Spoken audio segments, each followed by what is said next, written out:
आज की वीडियो में मैं आपके साथ शेयर करने जा रहा हूं कि किस तरह से सिंपल प्राइस एक्शन को देखते हुए आप हद्दुल इम्कान यानी हाई प्रोबेबिलिटी बुलिश और बेरिश प्रेशर एरियाज को तलाश कर सकते हैं।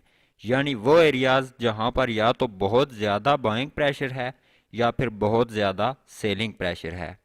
और इसके साथ साथ आपको ये भी बताऊंगा कि किस तरह से आप इन जोन्स को डे ट्रेडिंग करने के लिए इस्तेमाल कर सकते हैं, वो भी मार्केट के मुख्तलिफ सिनेरियोज को जहन में रखते हुए। तो फिर आप जानते हैं कि इस वीडियो में क्या होने वाला है। चैनल अगर सब्सक्राइब नहीं किया तो कर दें और वीडियो को मुकम्मल देखें ताकि कोई चीज़ मिस ना हो। कैंडल्स के शेडोज मार्केट पार्टिसिपेंट्स की साइकोलॉजी के बारे में आपको बहुत कुछ बता सकते हैं, इसलिए ये आपके एनालिसिस में बहुत अहम किरदार अदा कर सकते हैं। लॉन्ग अपर शेडोज या विक्स को बेरिश शेडोज या विक्स के तौर पर लिया जाता है। एक बुलिश मूव के बाद अगर एक या एक से ज़्यादा बेरिश शेडोज देखने को मिलते हैं तो ये जाहिर करते हैं कि मार्केट एक टॉप पर पहुंच चुकी है। ऊपर के लेवल्स पर इतनी तलब यानी डिमांड नहीं है कि कीमत को मजीद ऊपर तक ले जा सके। कम अज कम मुख्तसर वक्त यानी शॉर्ट टर्म के लिए ही सही, लेकिन डिमांड कम है। इसी तरह लॉन्ग लोअर शेडोज या विक्स को बुलिश शेडोज या विक्स के तौर पर लिया जाता है। एक बेरिश प्राइस एक्शन या ट्रेंड के बाद अगर एक या एक से ज़्यादा मरतबा बेरिश शेडोज बनते हैं, ख़ास तौर पर सपोर्ट के पास, तो ये जाहिर करते हैं कि मार्केट एक बॉटम के पास पहुंच चुकी है, चाहे मुख्तसर वक्त या शॉर्ट टर्म के लिए ही सही। लेकिन विक्स या शेडोज इशारा कर रहे हैं कि लोअर प्राइसेस रिजेक्ट हो चुकी हैं। तो अब इन विक्स के पीछे की साइकोलॉजी को समझने की कोशिश करते हैं। मार्केट्स बुनियादी तौर पर ट्रेडर्स हैं जो पीछे बैठकर ट्रेडिंग डिसीजंस ले रहे हैं। अगर आप कामयाब होना चाहते हैं वो भी डे ट्रेडिंग में, तो जब आप चार्ट को देखें तो इस तरह ना देखें कि प्राइस ऊपर नीचे मूव हो रही है, बल्कि इस तरह देखें कि ट्रेडर्स फैसले ले रहे हैं और हर मूव किसी न किसी फैसले का नतीजा यानी रिजल्ट है। तो अब एक पिन बार को दूसरे ट्रेडर्स के नुक्ता नज़र से एनालाइज करने की कोशिश करते हैं कि पिन बार बनने के दौरान और बनने के बाद ट्रेडर्स किस तरह का रद्द अमल देते हैं। इस पिन बार को एग्जामिन यानी जांचने का बेहतरीन तरीका ये है कि बार की एक्सट्रीम्स यानी इंतहा पर ट्रांजैक्शन यानी लेन देन करने वाले ट्रेडर्स के नुक्ता नज़र पर गौर किया जाए। मिसाल के तौर पर एक ग्रुप ने बार के हाई पर बेच दिया, दूसरे ग्रुप ने बार के हाई पर खरीद लिया, तीसरे ग्रुप ने बार की लो पर बेच दिया और चौथे ग्रुप ने बार की लो पर खरीद लिया। वो ट्रेडर्स जिन्होंने बार की हाई पर बेच दिया, दूसरे मरहले या स्टेज 2 पर उन्होंने खुद को जीनियस फील किया होगा। फिर वो बहुत मायूस हुए होंगे क्योंकि मार्केट तेजी के साथ वापस ऊपर आ गई और उनके प्रॉफिट ज़ाया हो गए। वो ट्रेडर्स जिन्होंने बार की हाई पर खरीद लिया, वो दूसरे मरहले यानी स्टेज 2 पर मुसलसल बार को देख रहे होंगे और महसूस कर रहे होंगे जैसे उनका ट्रेडिंग अकाउंट ही ज़ाया होने वाला है। उनके लिए दूसरा मरहला यानी स्टेज 2 वर्स्ट टाइम था। तीसरे मरहले पर जब बार इस तरह क्लोज हुई तो उन्होंने कुछ सुख का सांस लिया होगा और राहत महसूस की होगी। ऐसे ट्रेडर्स जिन्होंने बार की लो यानी स्टेज 2 पर बेच दिया, वो बदतरीन सूरत हाल में हैं। मार्केट एक इंच भी उनके फेवर में नहीं गई। वो ट्रेडर्स जिन्होंने दूसरे मरहले यानी स्टेज 2 में बार की लो पर खरीद लिया, वो इस वक्त बहुत खुश और पुरजोश होंगे। मार्केट एक इंच भी उनके खिलाफ नहीं गई। तो इस तरह एक लार्ज विक की सूरत में हमारे पास चार किस्म के ट्रेडर्स होते हैं। सेलर्स जो डरे हुए हैं और अपनी शॉर्ट पोजीशन को कवर करना चाहते हैं। बायर्स जो कि पुरुमीद हैं और अपनी लॉन्ग की पोजीशन को होल्ड करना चाहते हैं। सेलर्स जो हौसला शिकन हैं और अपनी सेल शॉर्ट की पोजीशन को कवर करना चाहते हैं। बायर्स जो पुरएतमाद हैं और न सिर्फ अपनी लॉन्ग की पोजीशन को होल्ड करना चाहते हैं बल्कि इसमें मजीद ऐड करने के लिए भी तैयार हैं। तो ये पिन बार अब अहम क्यों है? क्योंकि दोनों तरह के बायर्स इकट्ठे होंगे तो इससे बाइंग प्रेशर प्रोड्यूस होगा और वो ट्रेडर्स जो अपनी शॉर्ट कवर करना चाहते हैं जब इकट्ठे होंगे तो डिमांड क्रिएट करेंगे। बायर्स होल्ड करना चाहते हैं इसलिए वो तो सप्लाई नहीं करेंगे। ना सिर्फ ये कि वो सप्लाई नहीं करेंगे बल्कि वो तो मजीद हायर प्राइसेस डिमांड करेंगे। तो इसका रिजल्ट ये है कि मार्केट पर प्रेशर आएगा कि वो मजीद ऊपर जाए।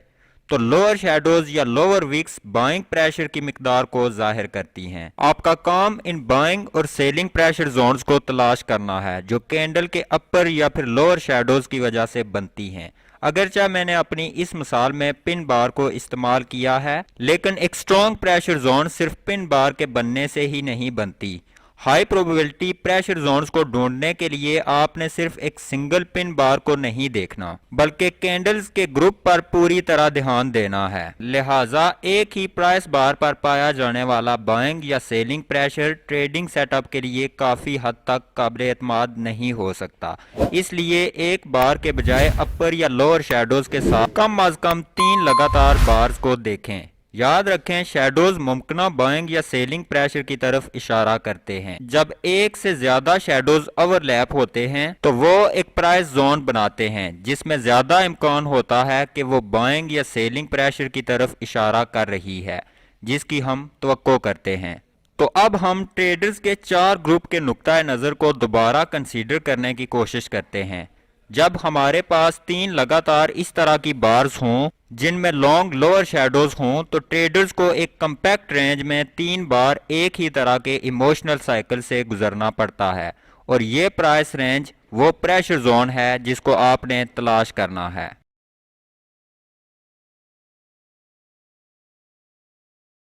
एक बुलिश प्रेशर जोन आइडेंटिफाई करने में आसान होती है। आप इसको चार्ट पर एक जोन के तौर पर मार्क कर सकते हैं।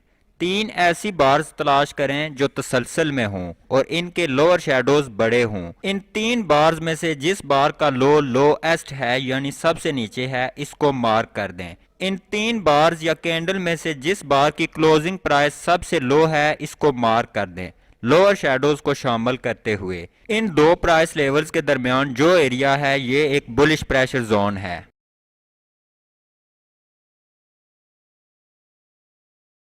बेरिश प्रेशर जोन तलाश करने के लिए 3 ऐसी बार्स या कैंडल्स तलाश करें जिनके अपर शेडोज बड़े हों। इनमें से हाईएस्ट हाई को मार्क कर दें। इसके बाद शेडोज को शामिल करते हुए हाईएस्ट क्लोज कैंडल या बार की बॉडी को मार्क कर दें। इन 2 प्राइस लेवल्स के दरमियान जो एरिया है वो एक बेरिश प्रेशर जोन है। यहाँ पर एक अहम बात याद रखें, लोअर लो या छोटे शेडोज नाकाबिल एतमाद प्रेशर जोन बना सकते हैं। इनसे बचने के लिए एक महसूस हद से नीचे ओवरलैप को नजरअंदाज करें। बुलिश प्रेशर जोन को तलाश करें। अगली बुलिश बार से ऊपर बाय करें जिसकी लोज बुलिश प्रेशर जोन के अंदर हैं लेकिन क्लोजिंग बुलिश प्रेशर जोन से ऊपर है। अगर प्राइस वापस बुलिश प्रेशर जोन की तरफ आती है और एक सिग्नल कैंडल बन जाती है तो आप दोबारा इंटर हो सकते हैं। अगर प्राइस बुलिश प्रेशर जोन से नीचे गिर जाती है तो इसका मतलब है हमारा सेटअप बेकार हो गया है और वैलिड नहीं रहा है। यह बिल्कुल सप्लाई और डिमांड ट्रेडिंग की तरह है।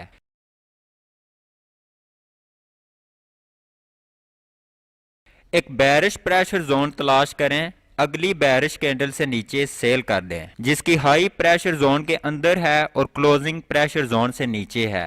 अगर प्राइस दोबारा प्रेशर जोन में वापस आ जाती है और एक सिग्नल कैंडल बन जाती है तो आप दोबारा इंटर हो सकते हैं। और अगर प्राइस बुलिश प्रेशर जोन से ऊपर चली जाती है तो इसका मतलब है हमारा सेटअप बेकार हो चुका है। यहाँ हमारे पास एक अप ट्रेंड है। इस स्विंग हाई ने पिछली स्विंग हाई से ऊपर मूव करके एक अच्छा बुलिश प्रेशर बरकरार रखा। इस तरह के बुलिश मूव के बाद तवक्को की जा सकती है कि मार्केट कुछ बेरिश या साइडवेज एक्शन के साथ एक्ट का इजहार कर सकती है। ये लो जो यहाँ पर बनी है पिछली स्विंग लो से नीचे क्लोज नहीं हुई, जिसका मतलब है कि अप ट्रेंड अभी भी बरकरार है और ये रही हमारी बुलिश प्रेशर जोन।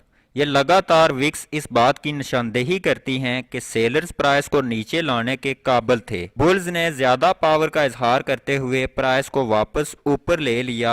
बुल्स में इतना पोटेंशियल है कि वो मजीद ताकत का इजहार कर सकें जिसके नतीजे में प्राइस में इजाफा होगा। ये एक सिग्नल कैंडल है जो प्रेशर जोन में ओवरलैप हो रही है तो हम इसके ऊपर बाय करेंगे। इस एक्सटेंडेड विक की लो स्टॉप लॉस रखने के लिए एक अच्छा लेवल प्रोवाइड कर रही है। क्योंकि सेलर्स ने प्राइस को इस विक की कम तरीन सतह पर धकेल दिया, लेकिन इसे इस मुकाम से आगे न ले जा सके। लिहाजा इस विक के बिल्कुल नीचे स्टॉप लॉस रखने से स्टॉप लॉस हिट होने का इम्कान बहुत कम है।